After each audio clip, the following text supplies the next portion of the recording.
Friends, আমি অদিতি চলে এসেছি একটা নতুন ভিডিও নিয়ে। আজ আমাদের বাড়িতে জিও এয়ার ফাইবার ইনস্টল হচ্ছে, তাই ভাবলাম তোমাদের সাথে শেয়ার করি। আমরা লাস্ট 3 বছর ধরে জিও ফাইবার ইউজ করছিলাম, বাট আমাদের তারের ডিস্টেন্সটা অনেকটা ছিল বলে আমরা লাইনে প্রচন্ড সমস্যা ফেস করছি। তাই আগের বার যখন প্রবলেম সলভ করতে এসেছিল তখনই এটা আমাদের বলেছিল যে এখন নতুন অফার চলছে, 2 মাস 600 পে করলেই হয়ে যাবে।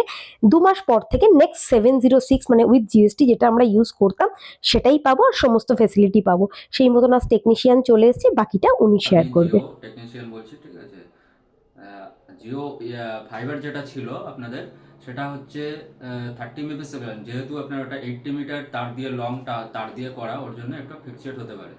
এখন যে কানেকশনটা নিয়েছেন জিও এয়ার ফাইবার যেটা, ওটা স্যাটেলাইট মাধ্যম, যেটা টাওয়ারের সামনে টাওয়ার আছে ওখান দিয়ে কানেক্ট করে দিলাম। ওটার থেকে আপনি 30 mbps তো 30 mbps অ্যাকুরেট পাবেন। এটার মধ্যে আপনি নেট কোনো ইস্যু পাবেন না, ঠিক আছে। আর টিভি চ্যানেল ফ্যানেল যেগুলো আছে, ওটিটিগুলো এক্সট্রা অ্যাড হয়ে যাবে, যেটা নতুন আছে হইচই, তারপর আপনার ডিসকভারি প্লাস, এইগুলো নতুন অ্যাড হয়ে গেছে। আরও একটা দুটো তোমার চ্যানেল চ্যানেল অ্যাড হয়েছে। স্টার স্টার গোল্ড, তারপর জলসা মুভিজ, যেগুলো ছিল না সেগুলো নতুন করে অ্যাড হয়ে গেছে, ঠিক আছে। আপনারা রিচার্জের চাইলে দামটা বলে দাও দাদা। আপনারা চাইলেও জিও ফাইবার যাদের যাদের আছে ওটা চেঞ্জ করে এটা নিতে পারেন। এটার বেনিফিট অনেক সুবিধা আছে। আর এটার রিচার্জও সেম একই আছে, 599 প্লাস জিএসটি আছে 18%। নমস্কার। Thank you.